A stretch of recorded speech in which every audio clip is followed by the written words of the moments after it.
You are welcome to Starry Academy. This is our live class. The session we use to prepare you better than before. You know you have been reading all this while. You have been reading all this while. We want to articulate your reading. We want you to know your standard. So if you are doing well, you continue. If you need to buckle up, it's better you know now. Now, what we do today, we want to look at derivative and valuation analysis. We call it derivative valuation and analysis. We will also look at portfolio management and commodity, futures and trading. Everything is in paper 3.2. Now, first thing we want to let you know is about examination tips. What are the things you need to accustom yourself to? The first thing is for you to get set.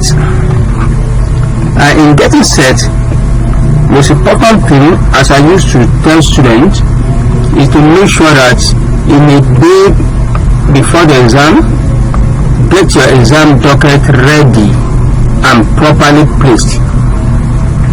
That's the most important thing, because without that, you will not be allowed access into the exam. And also don't forget your Bible and rulers, as well as a calculator. And I want to advise you that the kind of calculator you want to take into the exam is supposed to be the one you have been using in practice all this while. I'll come again. Supposed to be the one you have been doing what? You have been using in practice all this while. It's supposed to be the one that you have used to. It's supposed to be the one you have mastered all the functions and where they are located in the calculator. Fine. Majority of scientific calculators are alike, but some are arranged in a way that their functions are placed in different locations on the face of the calculator. Some are on the left, some are on the right, some are in the middle, and the rest like that. The way you on others, the way you go to the second mode or shift is different. So you're supposed to have mastered all this, so that one will not be taking your time unnecessarily. You know, time is money, time is everything, time is about success. You know it, you are able to do it. You know it, you are able to do it. Might be problem. Understand? You know it, you are able to do it. Means nothing. But when you know it, you are able to do it as a result of time. That is when success will come. I don't want you to come out of the exam hall and be biting your feet, your finger, that I did it, time is enough. I will have completed everything and scored this. And part of the abdomen where your time is wasted is fear what? It's fear calculator. And after that, you have to be mentally and emotionally balanced. You have to be mentally and emotionally stable. Emotional stability matters. That is what informs you that a day to exam is supposed to be a resting day. You have to sleep well.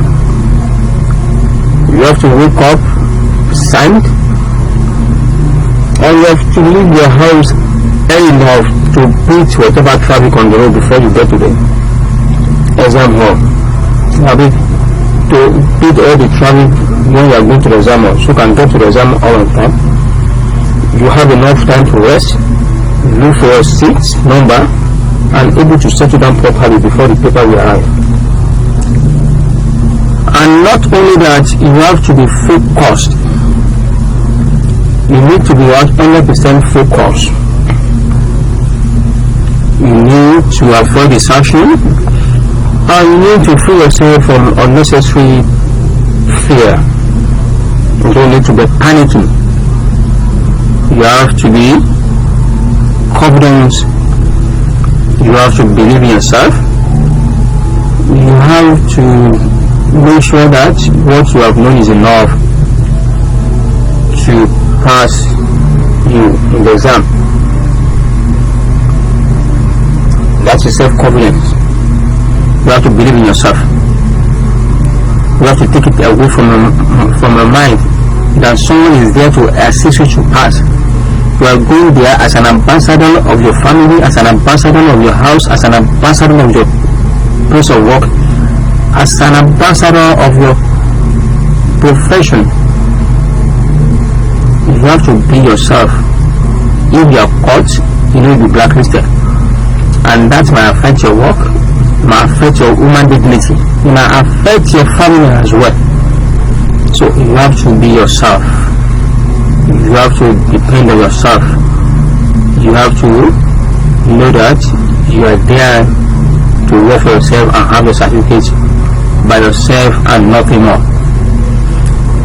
Now, after the self-confidence, when you want to start the exam, please, instruction is one of the exam prerequisites. Even instruction is part of the exam, because if you start failing instruction, you have started failing the exam. You have to read all the instruction at the top of the paper. For example, part of the instruction is for you to attempt 4 out of 6. That has been the usual way of setting the question, which I believe this diet will not be an exemption. But whatever be the case, you have to read the instruction carefully.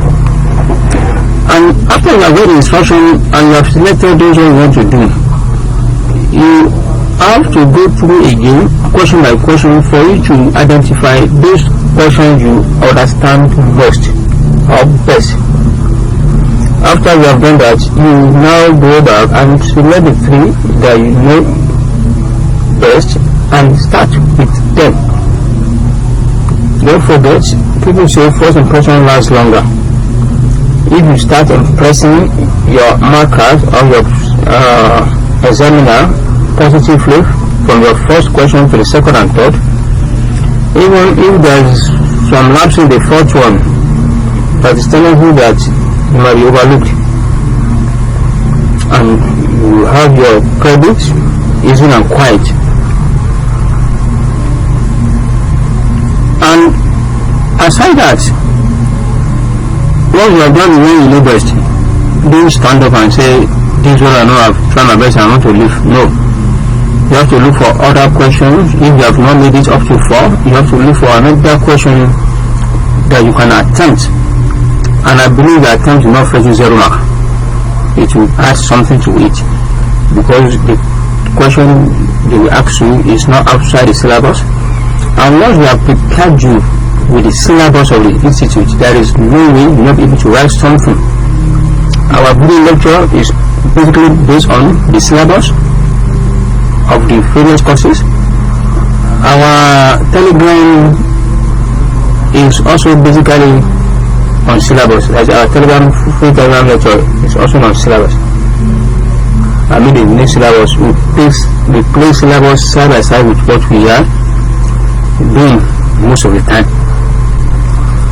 And aside that, you start new question on fresh page. On the fresh what? On the fresh page. It is like what you used to in your first degree time, that every question must be on the first page. CIS exam is not an extension. You must do the same thing. Don't do exam like primary school students that do everything and tap together. You don't want enchantment. You have to specify your work. You have to let it hint, And when you are writing, you need to be concise and go straight to the point. You don't need unnecessary wordings. You don't need unnecessary notes. Just go straight to the point. You have to define as brief as possible. You have to say the merit, and the merit try to be brief as much as possible. And aside, you have to let the mark allotted to each question to guide you and know the volume expected of you as guide each and individual of the questions. A question might say 2 marks or 3 marks allotted. You are not expected to write a page for just 3 marks. For what? 3 marks, 3 short paragraph enough? 2 marks, 2 short paragraph enough? 6 marks, maximum you can put up a page. 10, 15 marks, a page, 2 pages, 3 pages, it's okay, and go. And if you have to do examples, please, dear level students, avoid unnecessary examples. Avoid what? Avoid irrelevant examples. Example you want to give must be relevant with your submission. I mean, what you have submitted as answer on the pages. If you give an irrelevant example, it might indicate that you are not consistent. It might be an indication that you don't know what you're saying, because it might portray contradiction. And contradiction is not, or something that contradicts itself is not expected to be a broker. You know, stockbroking is a profession of the gentlemen and ladies, and it's a noble profession of noblemen. So we want to be as much as possible straightforward in your work, relevant example when requested, and be brief with whatever you are doing. And in your calculation as well, you need to check the accuracy of your figures and formulas. Thank God, these days, Institute is providing formulas. That does not mean you should not check the accuracy of the formula before you pick one. Examination can even start from formula. You may be given tables, but I'm very sure the tables will be given will be more than one. You need just one table, but the table supplied with will be more than one. It's part of the exam to know which of the tables required for what question you are attempting. Am I communicating? So it is very, very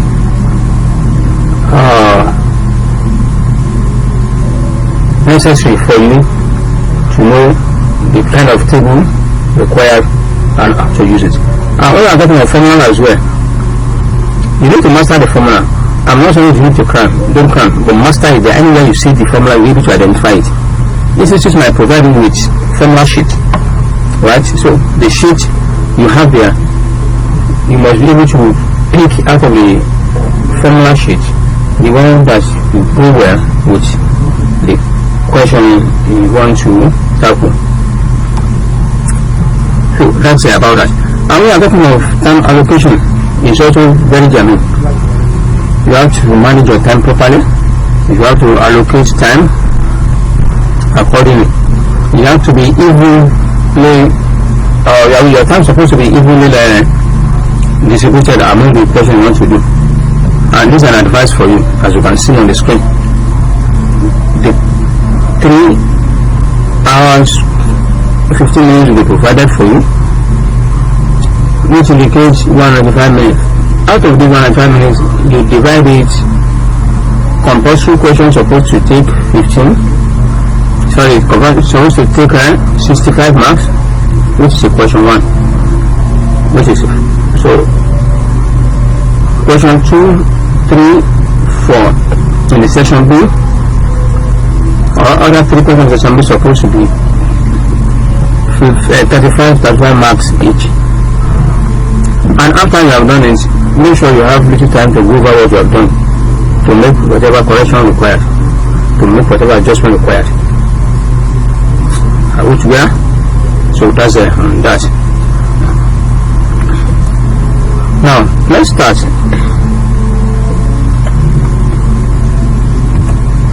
You can click on share to have a copy of this on your timeline. If you are just joining us, welcome to class. Please kindly type hello in the comment box and your location so that I can acknowledge you. If you have any question, kindly drop it on the comment box. Now the first question says, which of the following statements most accurately describes the characteristics of futures contracts in treasury bond? Characteristics of future contracts in treasury bond.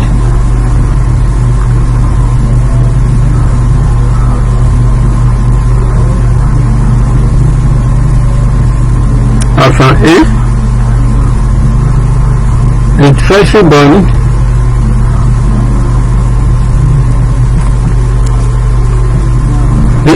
the treasury bond future contract requires the delivery of a bond, of a treasury bond with a maturity exceeding 15 years from the time that the futures contract expires.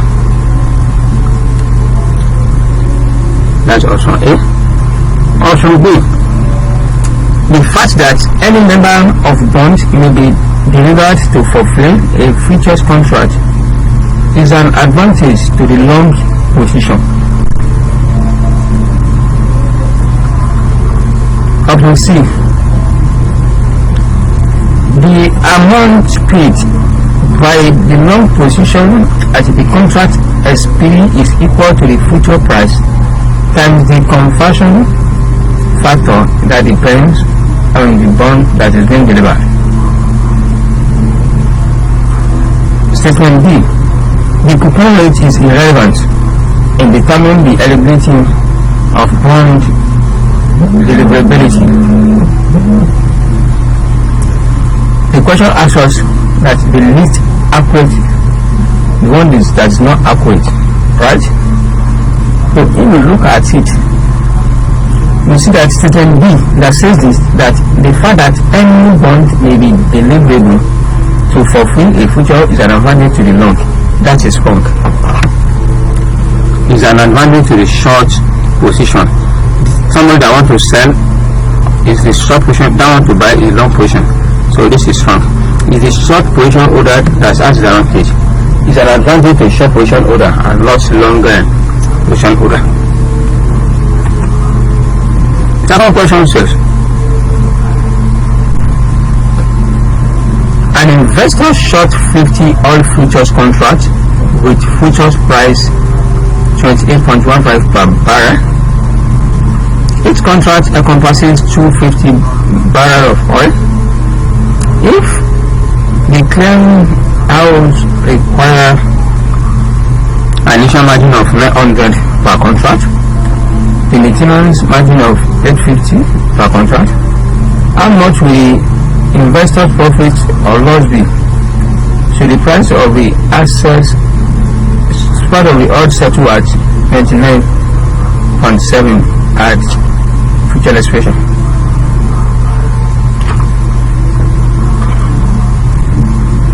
Well, in this question we have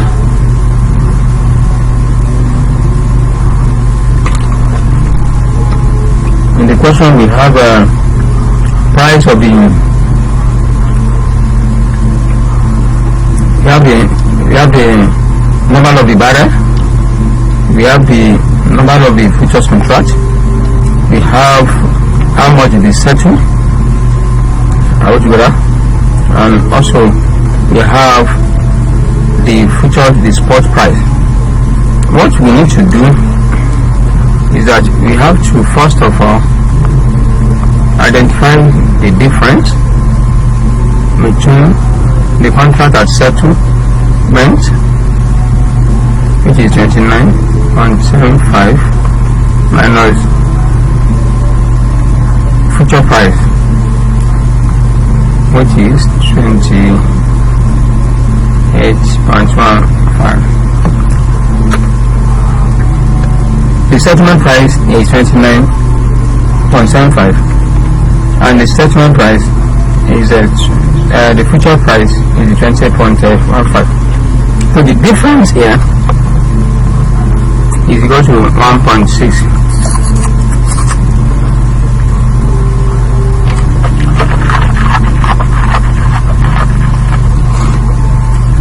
Is what is the gain?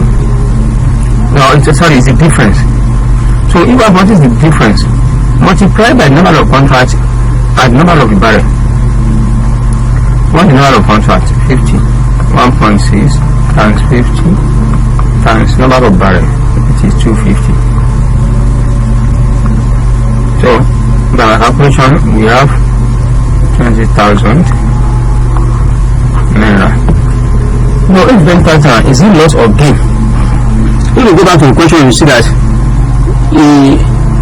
the future price is this, and enter, and no, it's short that you want to sell. You are going to sell at 28, and when you want to sell, the price has become 29. You know you are short, so it's a loss. A loss of 20,000. Our correct answer is A. Correct answer is A. The trader has lost 20,000. I didn't take the short position. We are able to sell at the 29 instead of 28 now.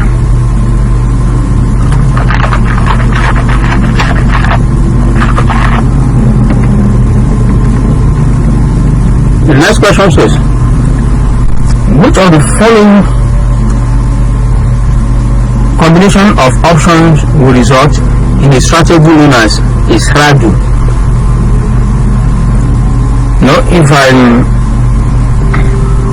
should take an opportunity to explain the kind of option combinations you have strategy, we have strangle, and we have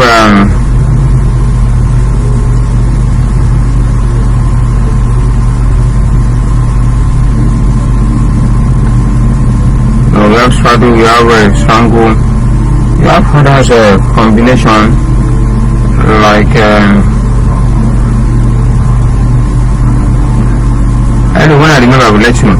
But let me just explain what strategy and what is a strangle. They are somehow related. The strategy is when you buy, put and call option on the stock that have the same price and the same expiration, but with different strike price, right?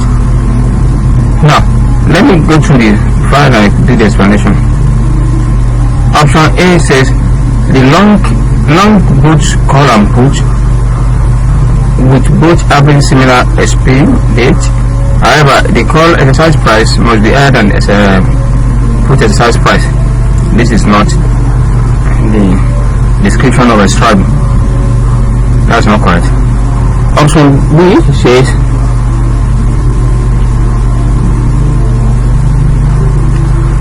long boots call and put with both having similar strike price and similar expiry date. This is correct. So option B is the correct. It has sorted out all. And option C says short a call and long a put with both having similar strike price and expiry. This is not correct. Strangle is long the both pull and put and call. Option D says long call and short put with both having strike and similar. No, this is wrong. So option B is the answer. Strangle is about what? Long both call and put with both having similar strike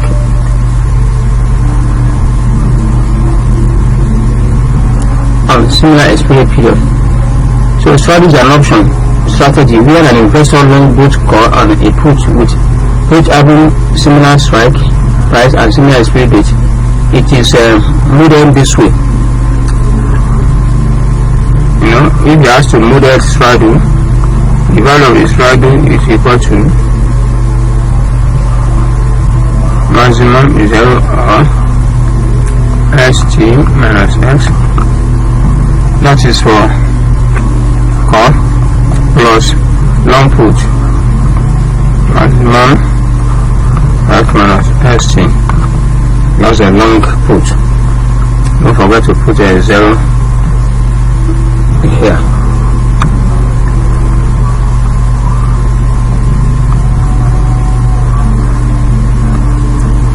So let's say that answer is B. And now I was talking strangle.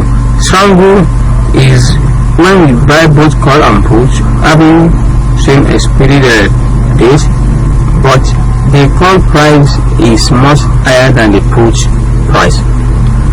That is a strangle. Sorry, strangle. Strangle will now have its own model this way. The maximum of 0, maximum of 0 into call option. This is the value which is x minus st plus, this is x1 plus plus strike price of the call. Sorry, strike price of the put minus stock price at expiration. Where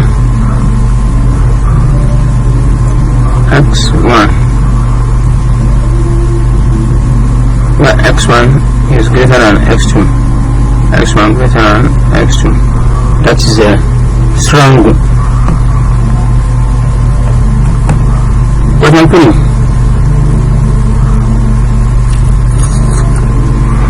You are the owner of 4 million portfolio with a beta of 1.0. You would like to insure your portfolio against fall in the index magnitude having magnitude higher than 12%. The index currently stands at 420. Put option on the index are available at 3 strike price. Which strike price will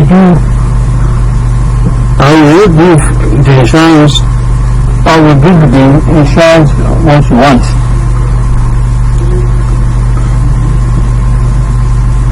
Now, this is what we do. Option we have 3 is let's do the calculation first. Now you are told that 12% is the limit, so indicating 88 percent.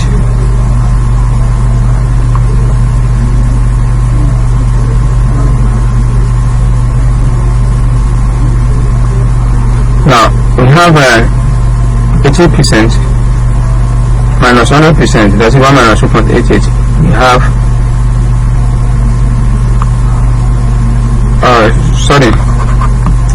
1 minus 4%, 0.12, total 88%. So it's 8% of the current price. Of current price of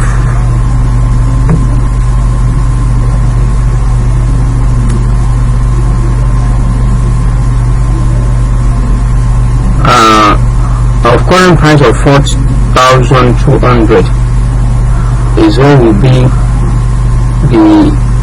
the strike price. So 80% of 400 is what?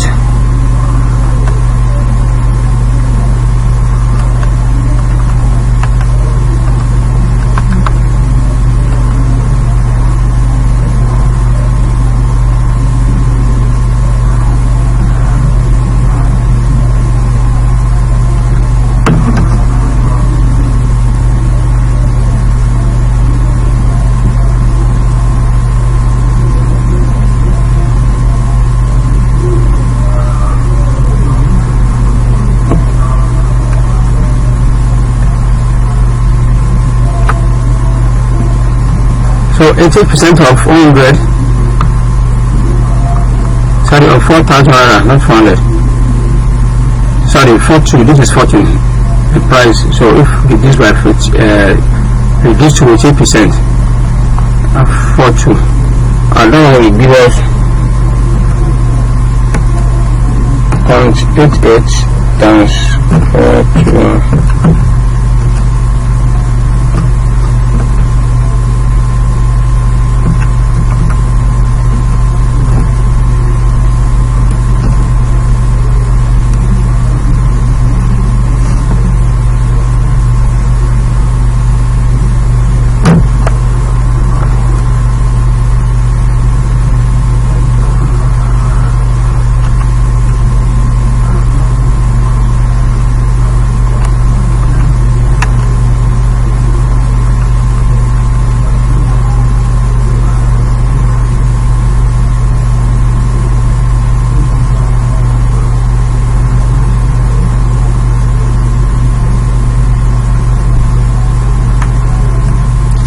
What we have here, according to calculator, is 3596.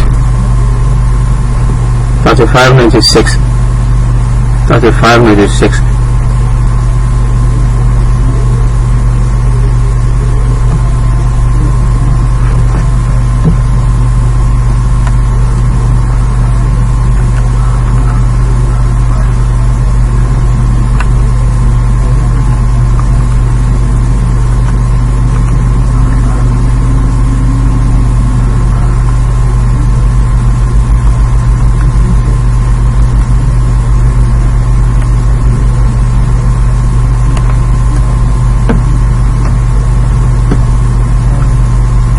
Answer is 596. So none of the above is our answer here. That is none of the above. When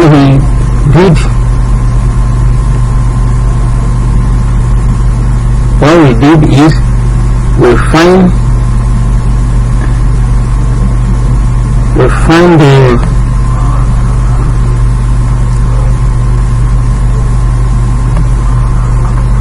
if there should be fall on this price, it's not supposed to be more than 12%.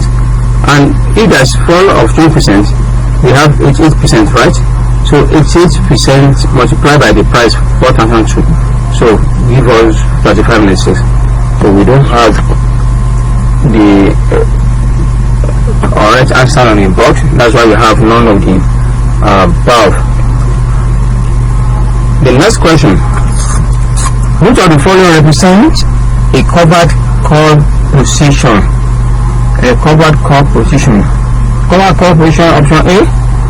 Buy a call after having sold short underlying asset.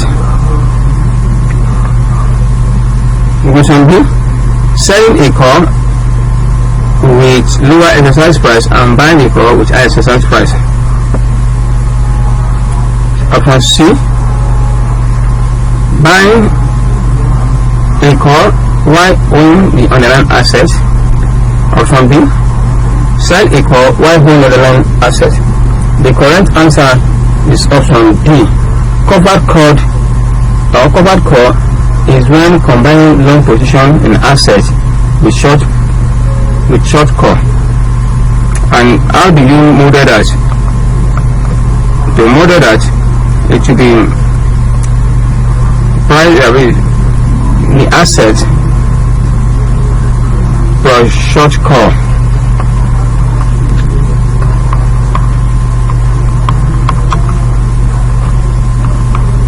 This is short call. This is the asset you have. This is the short call you combine with it. So when you sell a car, this is a call, and you own the assets. This is the asset this is a call you sell. So answer is D. The next question. Which of the following statement least accurately describe interest rate cap and floor? Interest rate cap and floor. Option A, for either a cap or a floor, an exercise implies that all its components are exercised. That's one of statement A.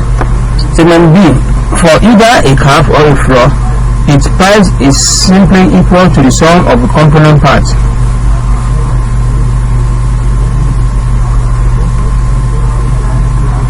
Statement C, interest rate cap are series of interest rate curve. Statement D, in general, exercise rate means the component of a cap and a floor are the same. Let me come again. In general, the exercise rate of each component of a cap or a floor are the same.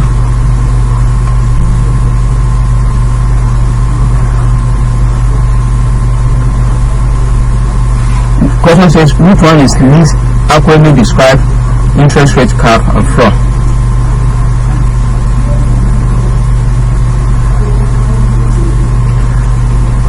Option A is the correct answer.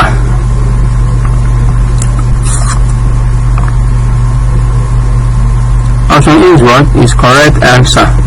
How is it correct answer? When we are talking of cap and floor, it is not necessary that all the components are exercised. When the market goes in your favor, you exercise. If it goes against you, you let it expire. That is why it is called option. So interest rate cap or floor is not necessarily required to exercise all components. The component that is varying is exercised. One of every component is left unexercised. The next question says,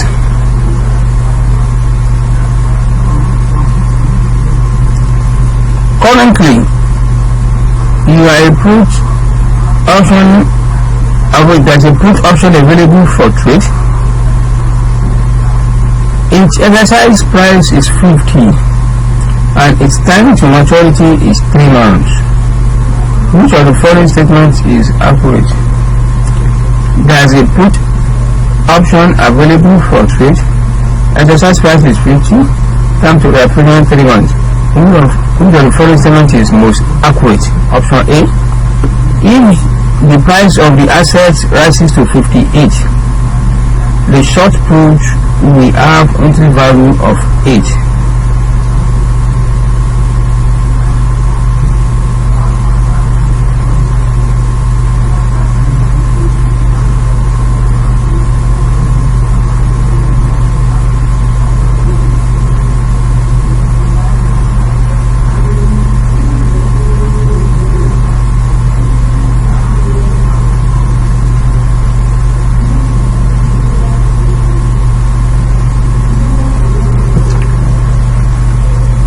That banner, I said option A, if the price of the assets rises to 58, the short put options will have increasing value that's what 8 naira.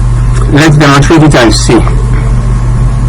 Now the put option, right? This is the increased value of the put option, and when we said the exercise price is 50 and the stock price, the first one says if the stock price rises to 58, the entry value is 8. No, it means it will not be exercised. If the price of the line drops to 42, the long put option will have a value of 8. Now this is 50 naira to 42, this is 8.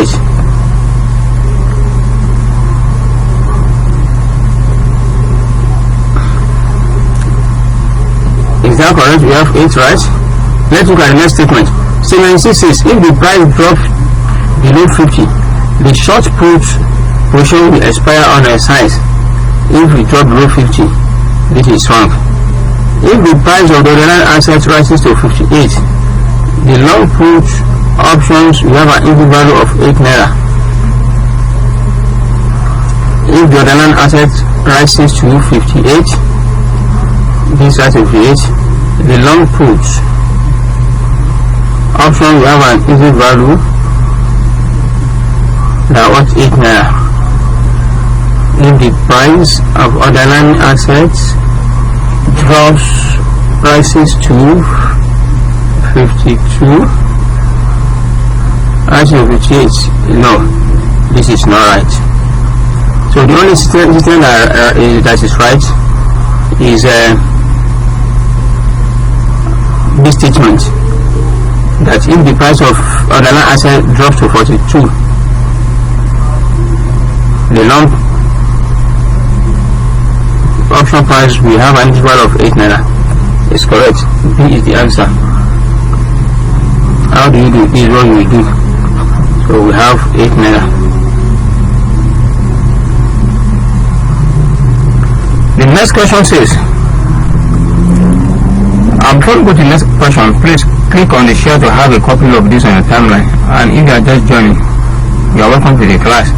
And don't forget to type hello in the comment box, and your location address will be included in it, so that I can acknowledge you. If you have any question, you ask. So the next question is on portfolio management. The next question is on what? On portfolio management. And the first question here says, which of the following events will not likely cause the slope in the serious market line to flatten?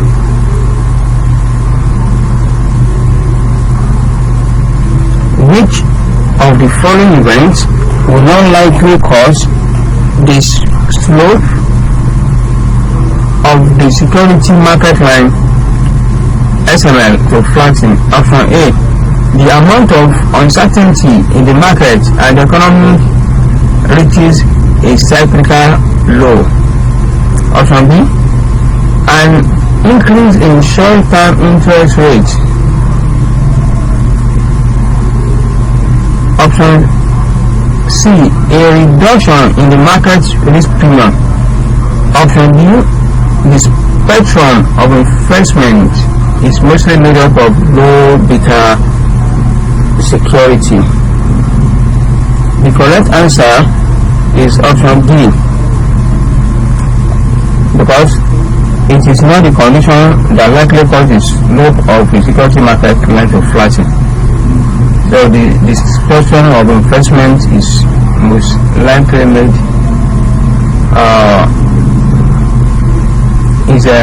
most likely made up of lower beta. Is not correct. This is not the condition that likely causes slope in security market line to flatten. That's the answer. Our answer is D.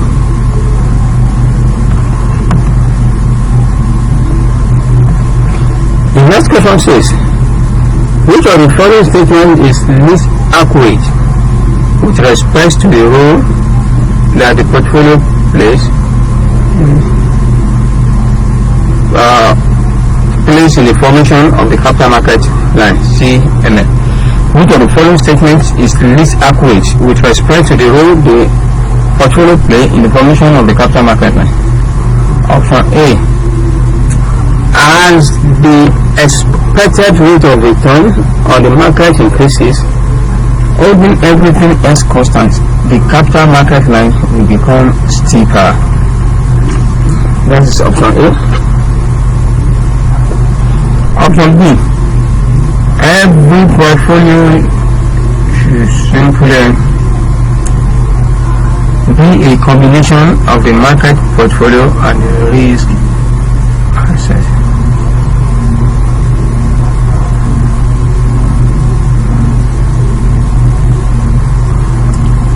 Option C, the level of risk at any point on the capital market line will simply be equal to the weight of the portfolio in the market index times the standard deviation of the market index. Option D, the capital market line will begin at the risk-free and end at the market rate.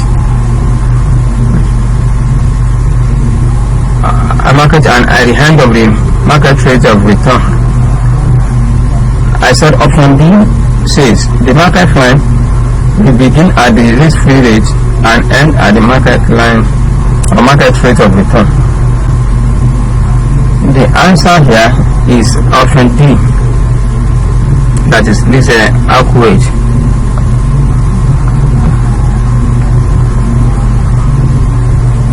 Option D is the answer. Why is option D the answer?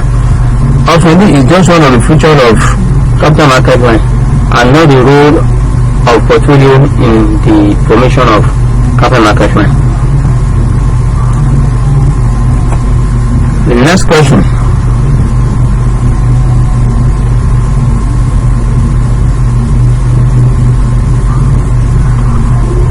Which of the following statements is true with respect to efficient frontier and indifference curves? Efficient frontier and indifferent curve. Statement 1. In individual security will always be between the efficient frontier, never actually on the curve. Option B, security.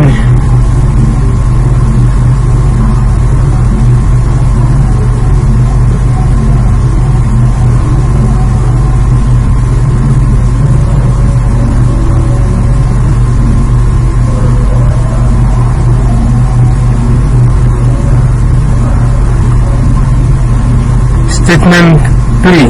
The lower the correlation among the security, the less the concave will be the efficient frontier. Statement 4. The lower an investor risk tolerance, the less steep will be their difference curve. Let me start with the question again so we can have it flowing. Which of the following statements are true with respect to efficient frontier and indifference curve? Statement 1. Individual security will always be within the efficient frontier and never actually on the curve. Option B, statement 2. All portfolio line on the efficient frontier have no systematic risk whatsoever.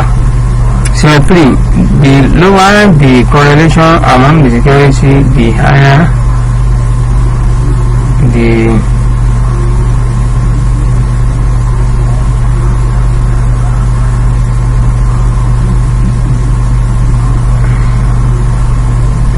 less the concave will be, and the lower the investor tolerance risk, the less the steep will be in different curve. So our correct answer here is statement 4 alone. Statement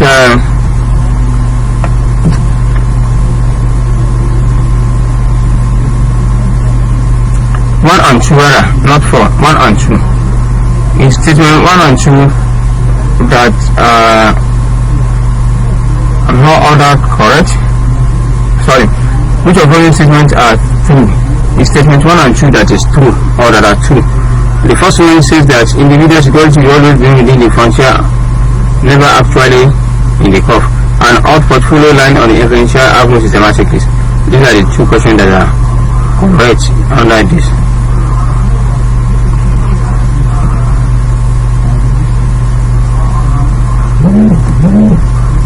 Now, another person says, which of the following statements with respect to CAPM and APT is true? And for the one I selected in the previous, that is option D, which happens to be statement 1 and 2, what the thing said or trying to say is that the efficient frontier represents the set of portfolio that will give the highest return at each level of the risk, or the lowest risk for each level of the return, so that the statements 1 and 2 are emphasizing in the reduction of the risk. What they are emphasizing is what is risk reduction. That's that. And the next question says, which of the following statements is true? Which of the following statements with respect to CAPM is true? Which of the statements? Statement 1. Arbitrary pricing techniques model, that is APT, can be thought of as a subset of CAPM. Statement 2. APT model has far more restrictive assumptions than CAPM. That's statement 2. Statement C. CAPM will have a greater predictive power in forecasting individual security returns than an APT model. And last statement D states both models state the market as a whole is a factor that will influence the specific security return. So the most correct statement regarding this is statement D. Statement D. Statement D that says both state that the market as a whole is a factor that influence specific security return. In CAPM, it is better the market risks that determine what the returns will be, and also in the APT, it's also the market return is one of it. The market is one of the external factors that are considered to determine the risk return in the arbitrary pricing model.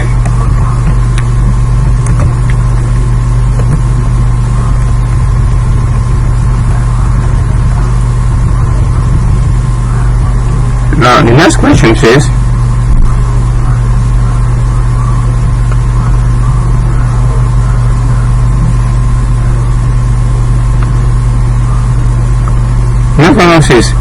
after constructing an efficient portfolio, which of the following portfolio will be deemed to be inefficient?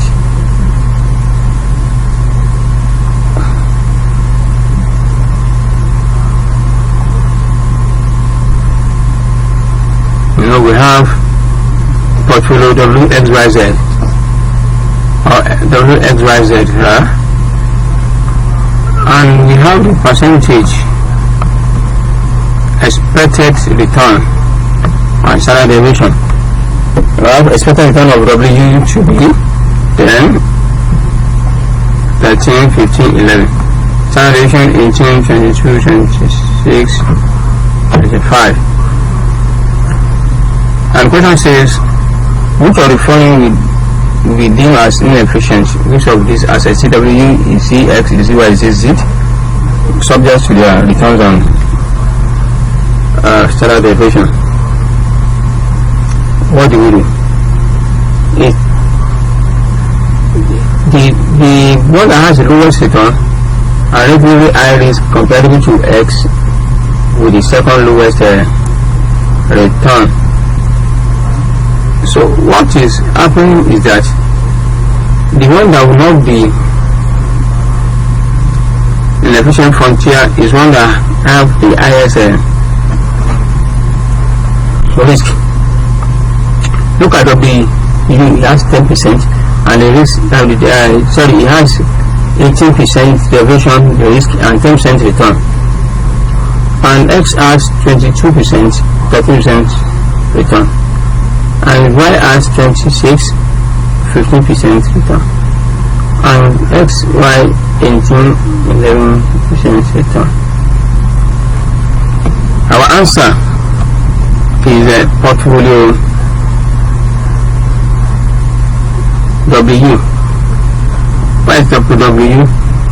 Portfolio W has the lowest return. It is 10 and 11. we have W and Z that has lowest return of 10 and 11 respectively, right? But the risk of W is higher, 18, and the risk of Z is lower, 15. That's why that it has a return than W. It also has the risk, but others have higher return, go with the higher risk, right?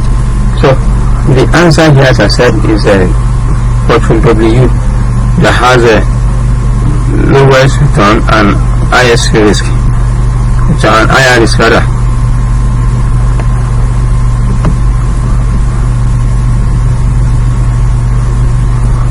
So that W has the lowest return and relatively high risk compared to that of X. Now, the next question, once we go to the next question, you can click on share to have a couple of these timeline. And if you are just joining, you are welcome to class. And don't forget to type hello at the comment box and your location so that we can connect you. And if you have any question, kindly drop it on the comment box. The next question says,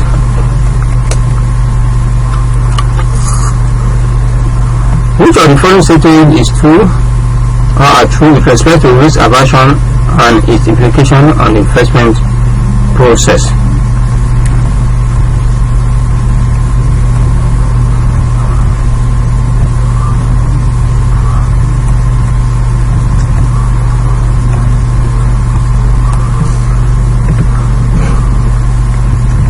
I want to make it on the same page.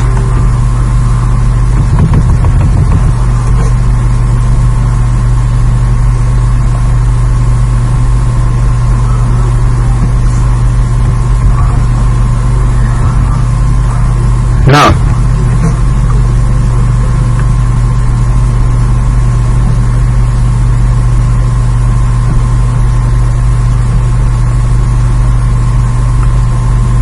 I said which of the following statements is true or are true with respect to risk aversion and its implication for the investment process. Statement 1. The longer an investor time horizon, the greater the proportion of more risky assets will be included in the portfolio. Let me come again. I said the longer an investor time horizon, the greater the proportion of more risky assets will be included in portfolio. That's statement 1. Statement 2. The greater the correlation between the risk classes, the greater will be the variety of asset fund in an optimal portfolio. Statement 3 says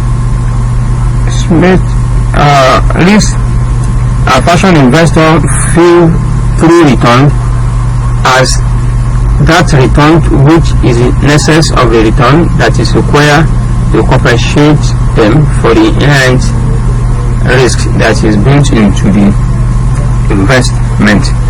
And the last one says the utility curve for risk neutral investor is downward sloping. Option A 1 and 3, option B 1 and 2 and 4. That is option 1, 2, 3 and 4. That's option B. Option C statement 1 and 2 only. Option D statement 2. And the last option says utility curve for risk neutral investor is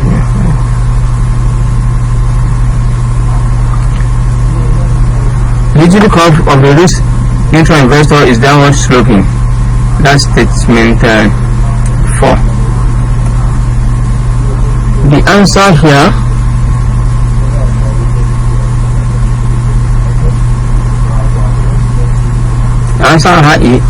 is A. The statement that is true is that the longer an investor time horizon, the greater the proportion of more risky assets will be included in the portfolio. This statement is correct. And the second statement that is correct is statement 3 only.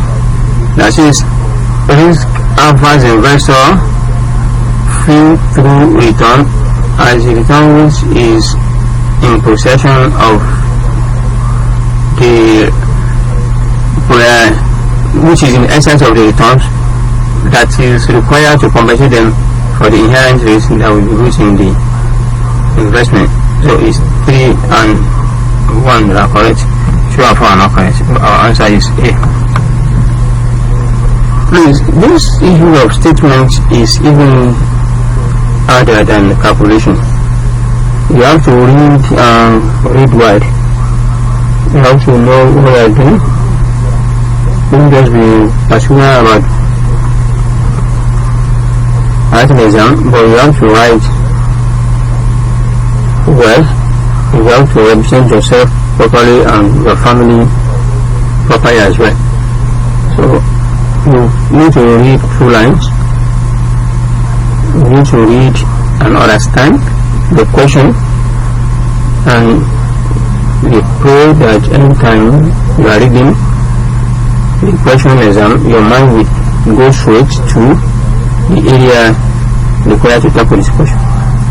So it is never easy to deal with the statement they are correct or not. A lot of similar things will be put together in it in order to confuse. So if you are never grounded, it might be lost on your side. And the next question says, variance of the returns of Great City Mutual Fund is 25. The fund return is 80. The risk-free return is 5. What is the SAPE index? First of all is that, what is the model for SAPE index? SAPE index is described as before I go to that, the reason why I select this investment 1 and 3 here, let me just explain so that it will not look like magic to some people. For this statement 1 and 3, the statement 1 specifies the relationship between time horizon and the risk, and also statement 3 clarifies the expectation of risk averse investor return risk relationship. So the other statement did not relate to risk with the investor's expectation.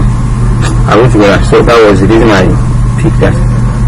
And also, when we are talking of SAPE index, the index is modeled in this form. We have fund return minus risk-free return all over standard deviation.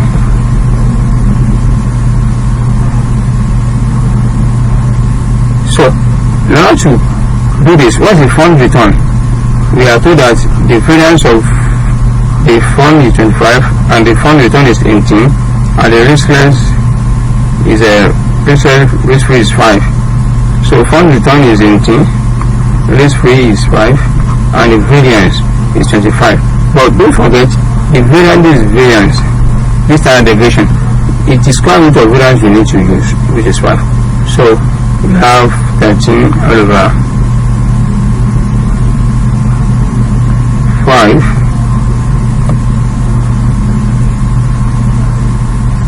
So that is 2.6. The variance is, the SAPE index is 2.6, which is B. You get the way I just did it. So the funny thing is, if you use 25 straight, you also get certain things. That is when you'll be getting what? You'll be getting 0.6. The answer will be there, but it's wrong. Just remember that anything time you are dealing with SAPE, it usually is another deviation. The other one uses variance. I think Trainer uses variance, whereas SAPE uses standard deviation. If it's Trainer, we have to calculate and might not bother to change that 25 to 5. Might not change the variation to 5. Examiner will always want to test you and know how alert you are. The next question is on commodity, and if you are just joining, please click on share to have a copy of this on your timeline, and we request you to we want to welcome you if you are just joining, and the reason for welcoming you is to acknowledge your existence or your presence. And for us to acknowledge you, you have to type hello in the comment box and your so if you have any question, kindly drop it on the comment box. So the next question is on commodity. Next question on what? Commodity.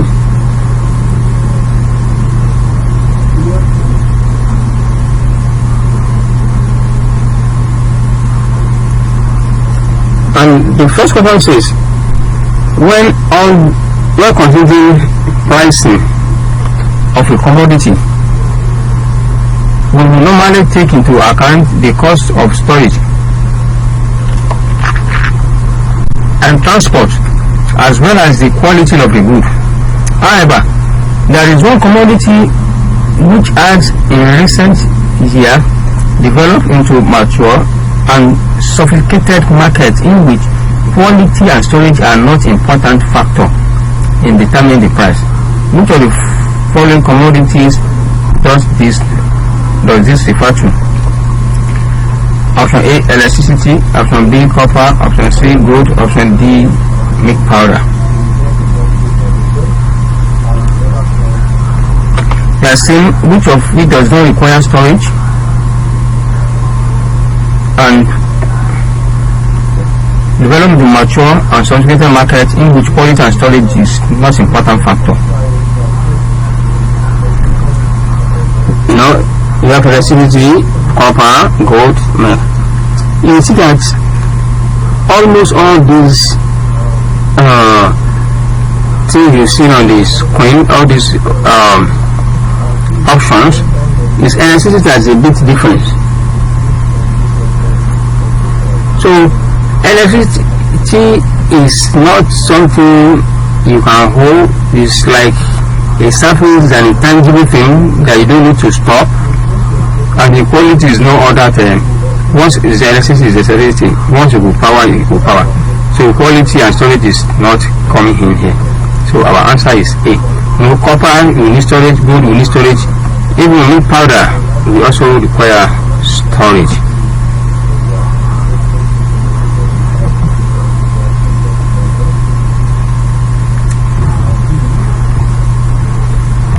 That's that for first question. Let me put everything on the page. The second question says,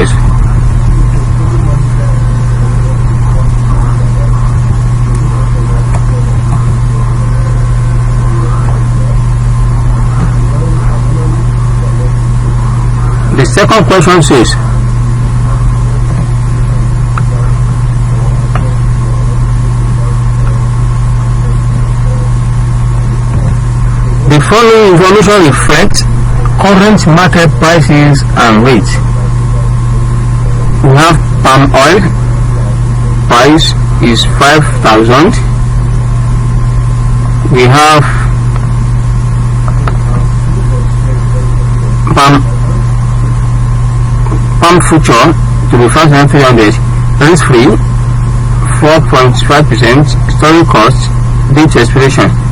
Given the information above, what trade will you undertaking? What trade you are taking? Option A, buy futures and palm oil and put money on deposit. Option B, borrow money and buy palm oil and sell the future. Option D, nothing, as professional arbitrator will remove any potential profit you will make. Option D, sell the palm oil futures as it is overpriced. Now, how will you know it is overpriced? How will you know it is what? Overpriced. How will you know it is what? It is overpriced. So you have to know if it is overpriced first, either overpriced or underpriced. It is the price, the futures price that will inform you of the actions you need to take. Let's first of all do some calculation first. The forward price will be determined using this model. So the spot price of the oil is 5,000 into exponential. What is the rate? 0.045 times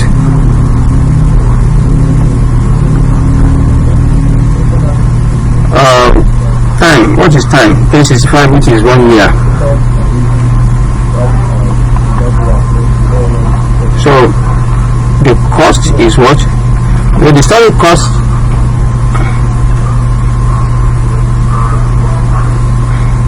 is 1% of it. So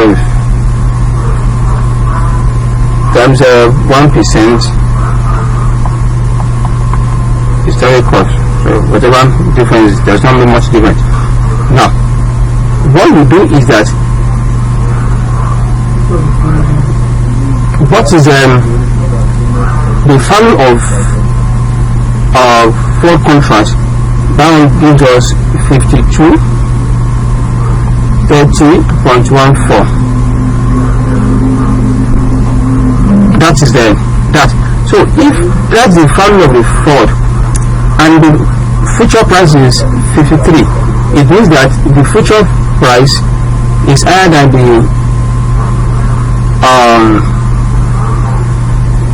the future price is higher, Abby.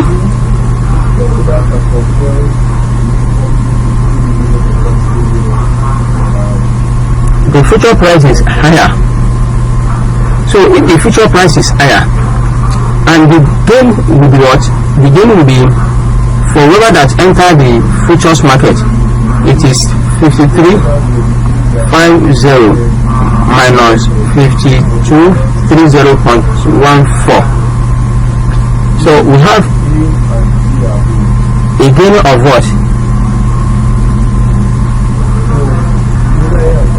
We have a gain of 119.86.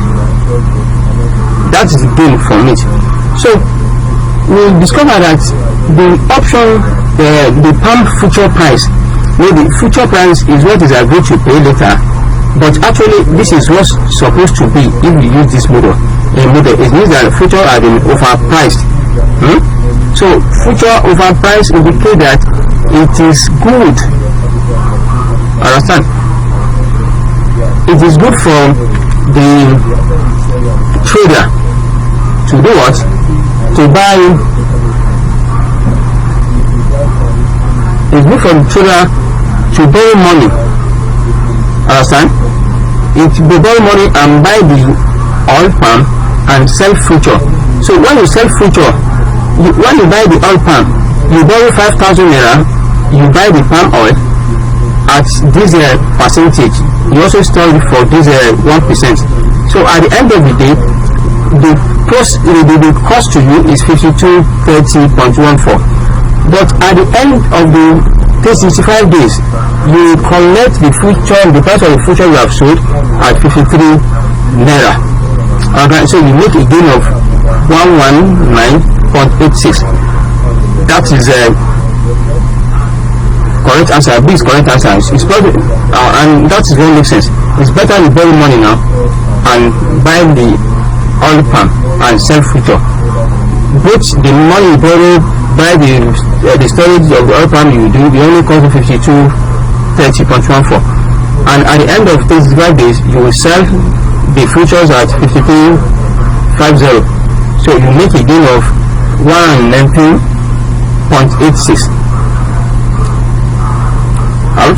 So but for option that says buy futures and palm oil and put money in the deposit, it doesn't make sense. Understand? It doesn't make sense, because when you put the money in the deposit, you will only make 520, and option 2 that say do nothing, and for vulnerability you remove the different profit, is not encouraging you, it's naive. And one that says sell the all-time future at is overpriced. Yes, when you sell the all-time future at overpriced, if you don't buy the palm oil, how will you get what you want to supply or what you want to deliver when the time reach? That is what makes it to be inefficient. So B is our answer. The next question, the question says, an investor believes that the price of the copper will stay at 6,000 between now and the expiry date. The question says, an investor believes that the price of copper will stay at 6,000 between now and the expiry date. What strategy should he adopt when we know that the price will remain when we know that the price will remain? What you can do is to you can sell puts. Understand? So what you are saying is that when you sell puts, that somebody should come and buy something from you. Understand? That somebody come and buy something from you, and you know that the price will not change. The person will not bother to buy or sell. That's for sell put. And also when you say long push mean that, anyway, let me do it this way. For people that long put, they buy put. People that buy put, they are bearish. They believe that bearish means that the price will go down, but the person says the price will remain same, Abi. And the people that sell puts, they are bullish. Those that are bullish, those that believe that the price will increase. And this question says that it will remain same, it means that not bullish or bearish that matter. Now, when we are talking of short straddle, when you short straddle means that you sell put and also sell call. That is a short straddle. And when you sell put in the sense that the price may do what? May go down. And when you sell call, when you sell put means that you are bullish that the price could go up. So if the price is not going up, the put you sell, you'll be able to make money, because they will not sell it to you if the price remains the same. If you sell call means that you believe that the market is not growing, and because you have sold, the person that believe the market will grow and buy the call from you, if the market is not growing, will also not buy again. It means that you eat the premium of both put and call you have sold. That's that. And we are talking of long straddle. Long straddle is when you buy call and you buy a put. So when you buy put, you spend money. If the market did not move, you lose money. So the only one that is good here is option C. Understand? When you sell put, the buyer of the put will not exercise it because the price remain the same. When you sell call, the buyer of the call will not exercise it because the price will remain the same. So you benefit the premium of the two. So short straddle, as I said, means both call and put is sold on the same asset with execution date. So this is done when the investor believes that the asset price will be stable within a particular period. Am I making sense, the honorable students? So that is on that. The next question says,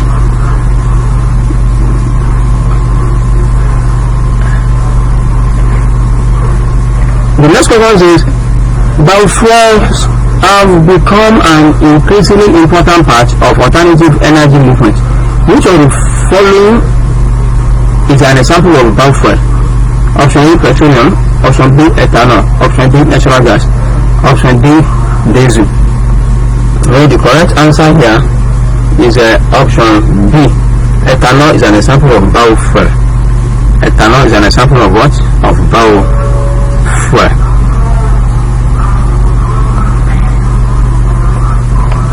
So our answer is B.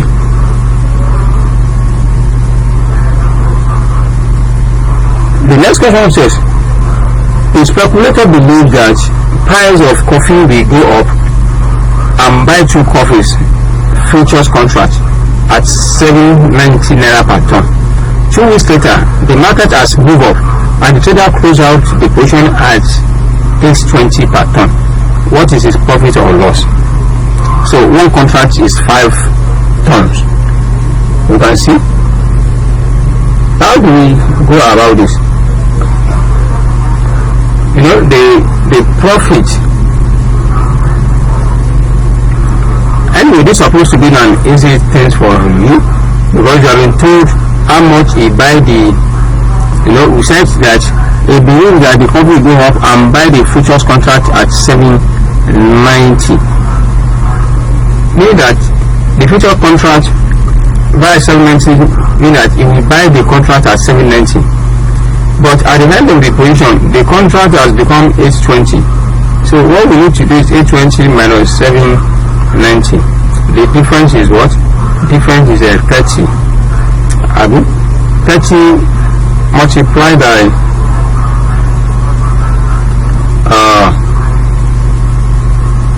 30 multiplied by 5 multiplied by 2. You know, they do that it's both the 2 contracts, 30 multiplied by 5 multiplied by 2. This is 5 tons. One contract is 5 tons, and it is called 2 coffee futures he bought. So you can see.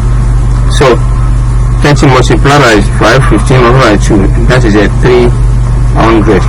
So he has gained 300. So the profit is 300. Which better?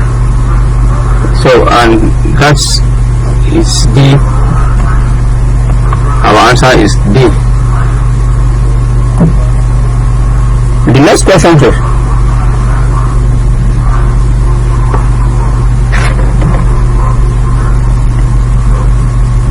for the next question, the current fair value of an asset is 31. The risk-free rate is 10%. The premium on the strike price, on the 30 strike price, on the 30 strike call is 3, and on the 30 strike put is 1. Both options expire in 1 year. Which of the following strategy will you use?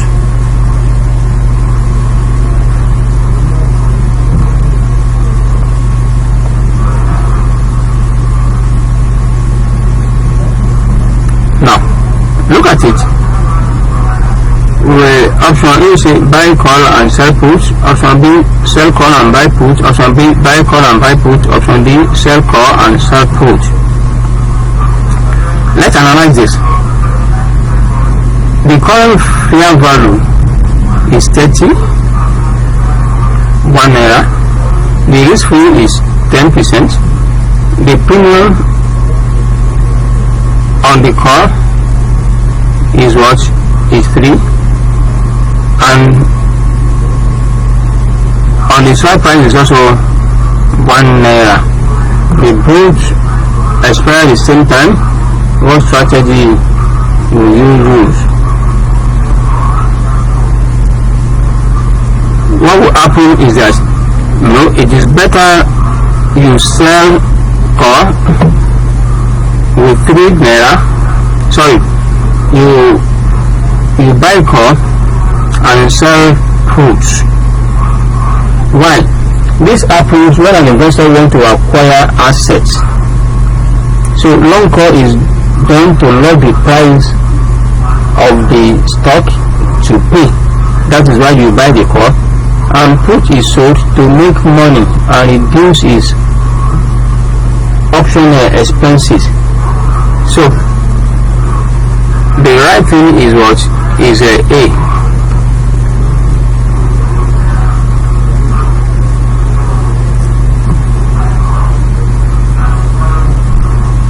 So when you buy cars, I said you want to acquire an asset, and the put you sell is to make money. So the price of the car is 3 naira, the put you sell is 1 naira. So your effective expenses is 2 naira. Yeah. So when it expires, if the price actually goes up, the put buyer will not exercise his right. So you have eaten 1 naira, and the asset you want to buy, you'll be able to buy it at 30 naira. That is the right price. Understand? So in that case, you have just only used 2 naira to take care of the investment. That's the answer. You are professional students. You click on share to have a copy of this on your timeline.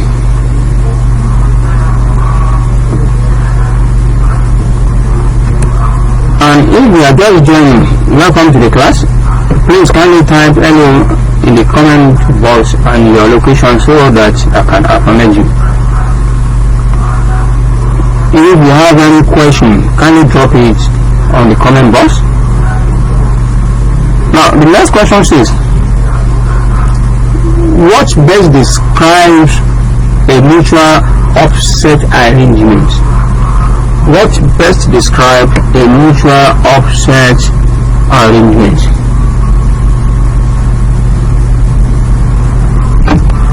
The professional students, please just permit me 1 minute to attend to nature call.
Professional students, sorry for that interlude.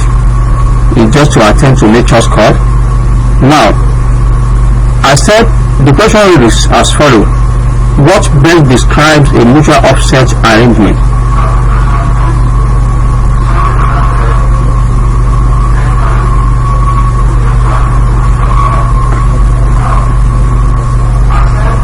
Option A says more than one exchange uses the same clearing house. Option B, a trade on an exchange can be offset against another trade. Option C, exchanging share reporting information. Option B, exchange guarantee each other's trade. When we are talking of mutual exchange, what we refer to as a trade on one exchange can be offset in another exchange. So our answer is B.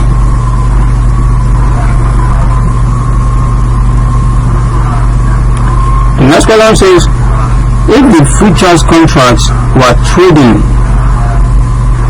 significantly below its real value, an arbitrage will execute.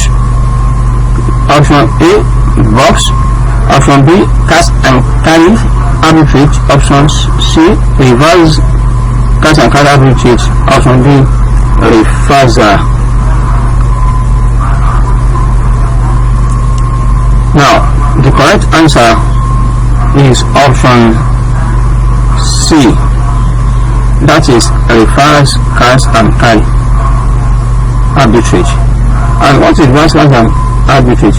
Reverse cash and carry arbitrage occurs when futures price is below its real value. In this case, an investor will short asset and put long position in the futures market. That's that. The next question says,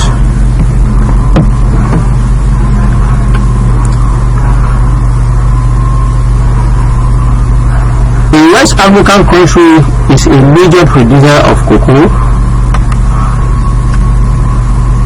A West African country that is a major producer of cocoa responds to a domestic humanitarian catastrophe by introducing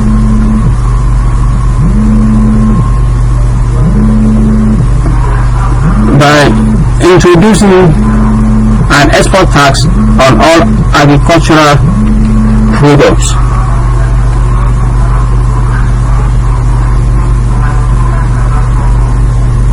And let me come again, please.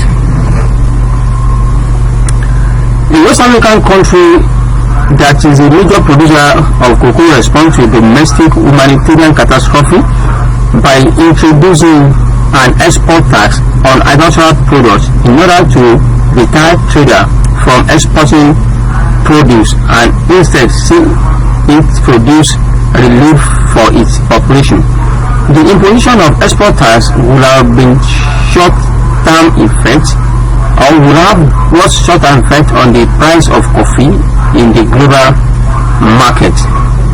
Option A, the price on the global market will rise. Option B, price of the global market will stay same. Option C, the prices of the global market will fall. Option D, none of the above.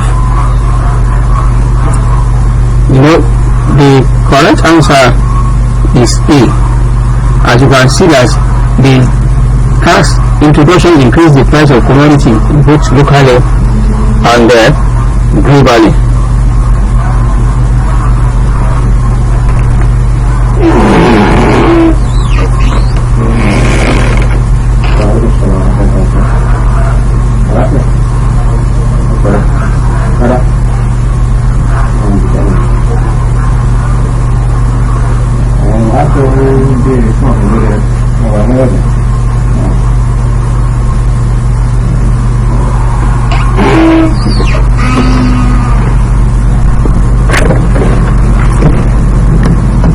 So that is you can see once the tax is introduced, the tax will increase the price of the commodity.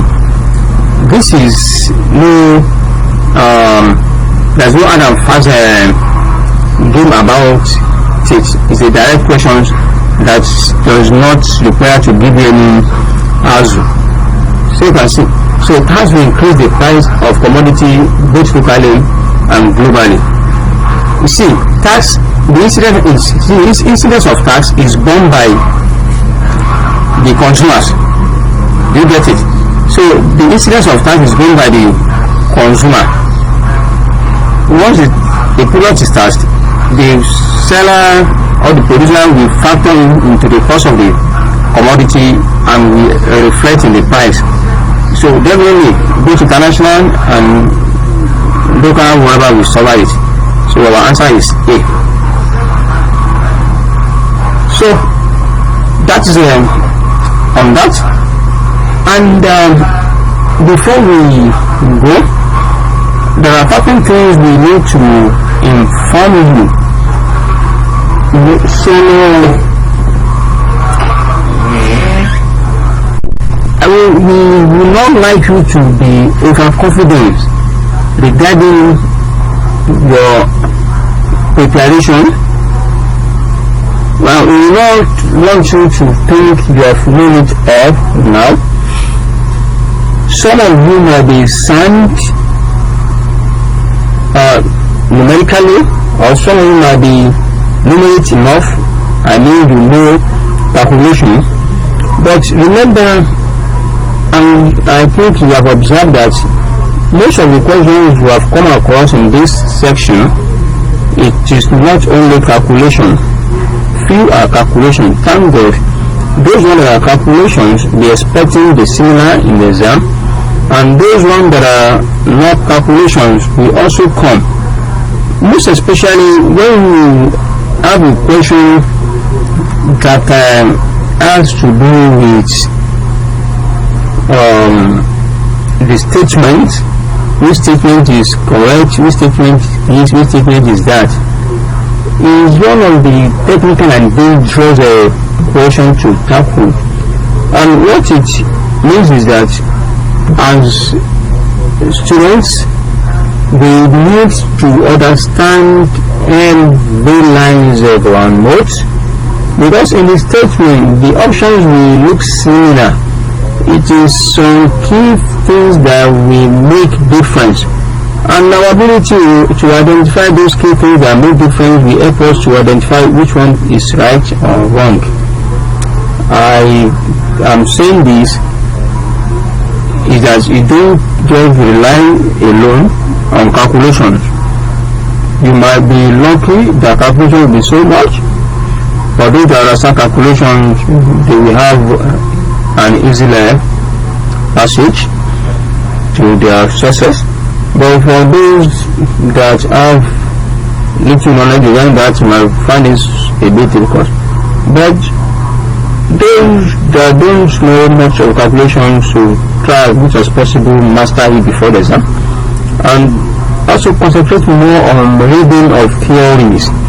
Both calculation and theories are common, and for those that know calculation might be overconfident, and for those that don't know calculation, that concentrate more on reading and mastering the little calculation they know, they come up victorious. Because you can see some of, like the one you are looking at on your screen, it is not a calculation. You have to use your knowledge and tackle it. Like all these, they are not calculations. You have to read them before you can know. And look at another question. This one is it has a calculation aspect for you to be able to know which one to select. And this is not a calculation. This is not a calculation, although it has figures, but not a calculation. So, like all those ones, you need to understand it. You need to understand it. You need to go back to your notes. You go and read the spread and others like that. We have under options, we have a covered core. I think you have said something like that. Covered core. We have protective put. We have a put core parity. We have a strong glue. We have strong glue. We have a spread. And under spread, there are a lot of spread. We have a naked core. Understand? We have a naked short. Understand? We have naked core. We have a naked, not naked short. Sorry. We have a naked core. We have covered core. We have protective put. We have put. We have core. We have collar. We have collar. We have floor. We have collar. We have floor. We have cap. So all these things, please, you need to go and know those concepts properly. No call is about right to buy certain quantity of an asset within a specified period of time at a price agreed now, that is the strike price, with payment of a premium, which is known as call price. And we are talking of put. Put is a right to sell certain quantity of an asset over a specified period of time at a price agreed now, the payment of a premium, which is also known as a put cost. So when you have when you are talking of cap, no cap, the series of interest rate call. When you have floor, the series of interest rate put. When you are talking of interest rate call or put, what do you mean by that? Interest rate call is the right to pay a known rate, to pay a known rate of call at a particular period. You pay a known rate and receive unknown rate. It's just like normal call, but in interest it is rate we use. You pay a known rate, which is term exercise rate. So you said a known rate is the exercise rate, and unknown rate, that is a rate at the end of the period. That's unknown rate. That is for interest rate call. You pay a known rate. You receive you pay a known rate and receive unknown rate. That is called, if it is interest rate put, it is the option that grants you to receive a known rate and pay unknown rate. You just one and the opposite. The interest rate cost says you receive unknown rate and pay known rate. It is unknown we are using here. Unknown. So for the call, you receive unknown rate and you pay known rate. But for put is for you to receive known rate and pay unknown rate. See, interest rate call is actually adopted by lenders. By lenders, the people that lend money out, if the rate changes, and so when the used by people that the call is used by people that borrow money. Interest rate call is used by people that borrows money. So when they borrow money, they know that they know the rate they can pay that betters for them. Understand? They know the rate that betters for them, so they will not mind to pay that rate. So in a floating situation, the unknown rate might be higher. They will receive that unknown rate. Understand? So they will enter the contract and they will receive unknown rate and pay known rate. But for the lender lender will use put. It's put that we guarantee them to receive a known rate. When they know the rate that is better for them, they will negotiate with someone to receive that rate, and they will not mind to pay on known rate, whichever that better for them. Once is an option. If it's better for them, they exercise it. If it does not better for them, they let it go off. So, as I said earlier, the series of these rates, either cap or floor, so either call or put, is what we known as a cap or floor. Series of interest rate call is known as cap, and series of interest rate put is known as a floor. And there are components inside each cap or floor, and being the component of the same cap or floor does not mean you have to exercise everything. Let's assume you borrow money for 6 years and you have to be paying semi-annually. So for 6 years you borrow, you have to pay interest or receive interest for 12 times. If it is semi-annually, 12 times. You can buy, for the borrower, you can buy cap that will contain 12 interest rate call, and each will expire at the time you want to be pay the interest rate altogether. And for the lender that want to use a floor, you can buy 12 floor, and each will take effect at the time you want to receive the rates or the interest on the money you have paid. And at any time the rate is not going the way you think, you can let that one expire.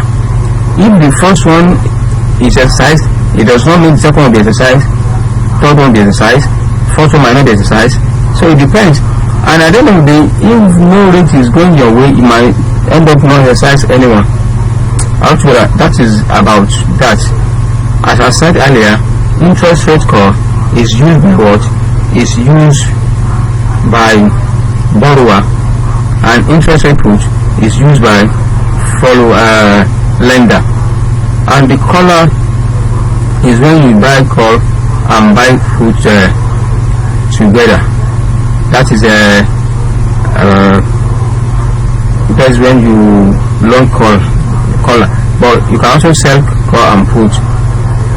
And when the call and when you buy call and sell put, if the price of the put you sell is enough for the call you want to buy, that is what brings about the zero collar. Understand? That brings about what is zero collar. What you sold is the price of what you sold. You are buying the other contract you are buying. That is zero collar. So please, all these things I want you to go and read them. If you have any challenge, you let us know. And when I'm talking of a covered call, covered call is when you sell a call, and when you sell a call, you ask someone to come and buy something from you, right? The thing that the person will buy from you, when you have that asset with you already, that is when you have covered the call you sold. That's what it is about covered call. And that one is modeled this way. Look at the board. This is the asset you have.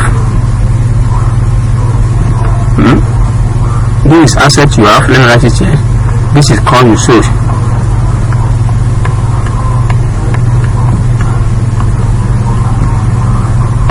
That's how it is done. That is covered call. I'm not talking of protective put. Protective put means that you have an asset and you also buy put. You buy put guarantees you the right to sell the asset. Do you understand? So the portfolio you have already, you want to protect it in the sense that anytime the market wants to go against you, you can quickly sell it. That is a protective put. I think I'm communicating and you are seeing the logic in what I'm saying or discussing. That's a protective put. And when I'm talking of put call parity,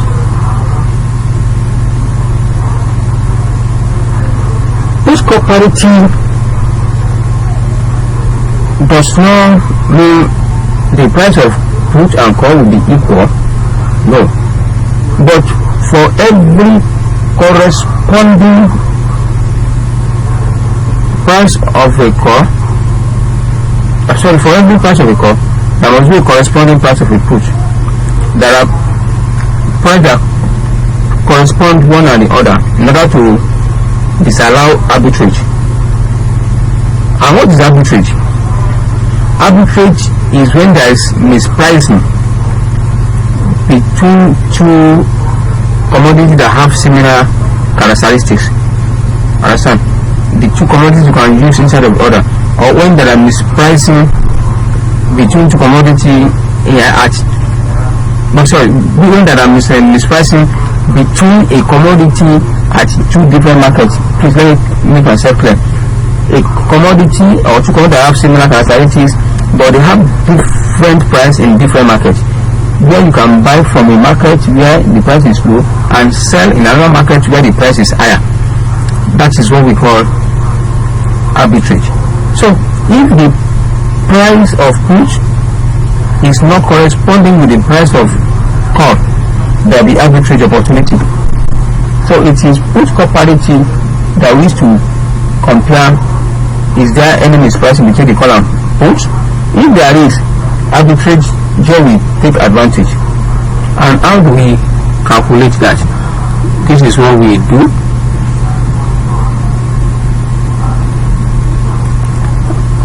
This is what we do. You know, the price, the put call parity is when you combine call with strike price. It must equal to when you combine put with stock market. I want to study with the stock or the spot price of the stock rather, and the strike price must be the present value. That's why it is written this way. Actually, must be the different value, that is x exponential raised to power minus r into time to expiration. So this is call price, this is put price. For put price there must be corresponding call, and for call there must be corresponding put. So when this side is higher than this, arbitrator can take advantage.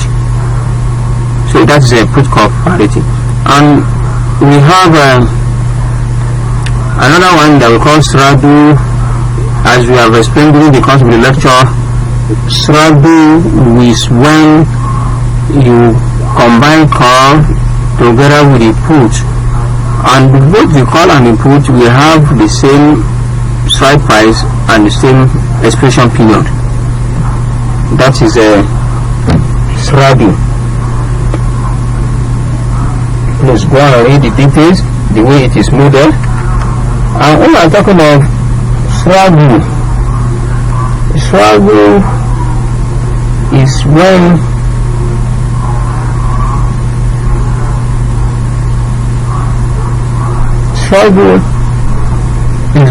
you combine put. Anyway, under straddle we have short straddle, and we have the long straddle. So if you buy both call and put, that is a long straddle, buy both. But if you sell both call and put, that is short straddle. I'm not saying you buy call and buy put. I'm not saying you buy call and sell put. Now that's short and buy the long straddle. And if you want to model it for short straddle, the model is what? Minus maximum is 0. This is called you are buying xt.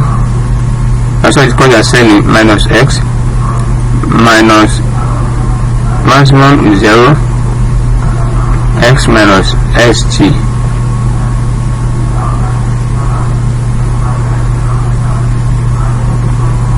All together. So that is about short straddle. It is minor that it gets short, and if it is a long straddle, there will not be minus. The maximum is 0, st minus x into papi plus maximum is 0 x minus st. The put is usually indicated with strike price minus st, that is put, and the call is st minus x for you to get the intrinsic value altogether. So that's about that. And when we are talking of spread as part of the strategy in option, spread is when you sell puts. We have found out spread. We have calendar spread. We have diagonal spread. We have calendar spread. We have please, I want to encourage you to go and read all these things. Please, I want you to go and read all these things. We have one that is determined by this. We have some spread that are determined by strike price. We have some that are determined by the time to expiration. We have some that are gonna consider time one and the other.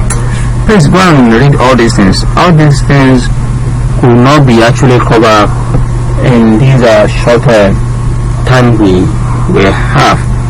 So we have a lot of types of spread as I said. So all these things, go and read them, know their calculation and know the notes under them. The question might come in form of theories. The question might come in form of calculation. Please, like we have told you under the examination tips, it is when you are able to prove yourself beyond average or above average in both the theory and the calculation aspect of any course you want to write, is then you can be confident of yourself or be sure of yourself that you have known enough for you to pass this exam. I hope I put that across to you properly. So that's the honorable student. So you can click on this to know whatever. You can save this. You can hear it over and over. I just want to thank you for being with me through the class, and your contribution is very okay. I'm using this opportunity to say bye for now, and I want to wish you good luck in your exams. Don't forget, anytime you are thinking of success in your professional exam, always think of study good. Always think of study good. Always think of study good. We are here to serve you and serve you better and better. We keep on improving our services every day by day. Thanks and God bless.